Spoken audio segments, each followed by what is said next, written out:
नेता उसकी चौखट पर वोट मांगने आते थे, लेकिन मस्तान सिर्फ इंसान देखता था। कांग्रेस चुनाव जीतना चाहती थी, शिवसेना पकड़ मजबूत करना चाहती थी। सब उसकी तरफ देखते थे। मस्तान नेताओं से सिर्फ एक बात कहता, अगर मेरा इलाका संभालना है तो भूखे को खाना देना होगा। राजनीति को चाय समझता था, जरूरत पर पीता था, फिर धो देता था। राजनीति मस्तान की चौखट पर आकर झुकती थी। 70 और 80 के दशक में जब मुंबई में चुनाव की आहट होती थी, तो बड़े बड़े सियासी दिग्गजों की नजरें दक्षिण मुंबई की तरफ टिक जाती थीं। चाहे कांग्रेस को अपनी सीट पक्की करनी हो या शिवसेना को इलाके में अपनी पकड़ मजबूत करनी हो, हर दल का नेता एक बार मस्तान की चौखट पर जरूर हाजिरी लगाता था। उस दौर में मस्तान का समर्थन मिलने का मतलब होता था हजारों वोटों की सीधी गारंटी। लेकिन मस्तान किसी पार्टी के झंडे या उसकी विचारधारा को देखकर फैसला नहीं करता था, वो सिर्फ इंसान को देखता था। जब भी कोई बड़ा नेता भारी भरकम वादे लेकर उसके पास आता, तो मस्तान अपनी जानी पहचानी मुस्कान के साथ चाय की चुस्की लेता।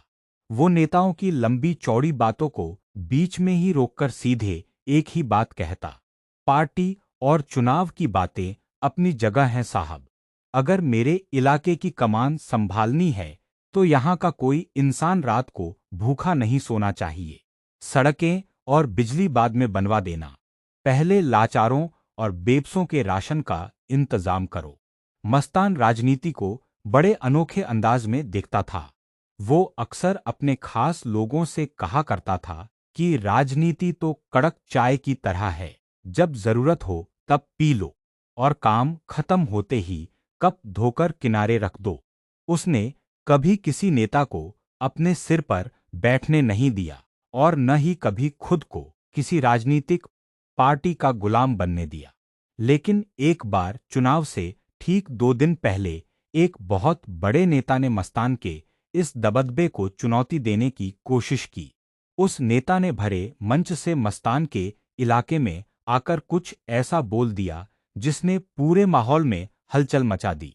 पर अगली ही सुबह जब वो नेता मस्तान के बंगले पर पहुंचा, तो वहां की मेज पर एक ऐसा सामान रखा था जिसे देखकर उस नेता के पसीने छूट गए।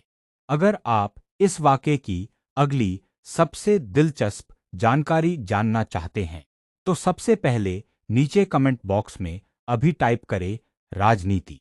इस वीडियो को अभी लाइक करें और हमारे साथ हमेशा जुड़े रहने के लिए चैनल को सब्सक्राइब फॉलो करें।